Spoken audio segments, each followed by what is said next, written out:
Hello អ្នកទាំងអស់គ្នាប្រកាសជាចង់បានរបស់អីក៏ប៉ុន្តែអស់លុយច្រើនថ្ងៃហ្នឹងខ្ញុំ recommend ឲ្យអ្នកទាំងអស់គ្នាលេង Bloxburg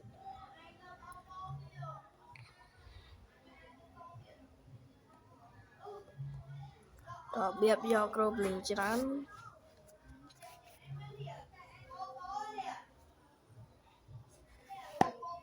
យើងត្រូវធ្វើ quest ទៅអ្នកទាំងអស់គ្នាខ្ញុំធ្វើចោលអ្នកទាំងអស់គ្នាបើហើយពង្វល់កទៅអ្នកទាំងអស់គ្នាបើអ្នកទាំងអស់គ្នាចាំពង្វល់កងយូរអ្នកទាំងអស់គ្នាចូលលេងហ្គេមនេះក៏បានដែរនេះ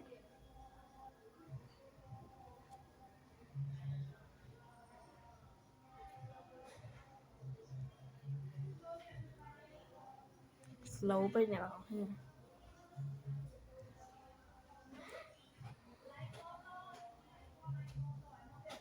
បើអ្នកទាំងអស់គ្នាលេងបាន Roblox អ្នកទាំងអស់គ្នាចង់ដូរអ្នកទាំងអស់គ្នាមកកន្លែងនេះហើយចុច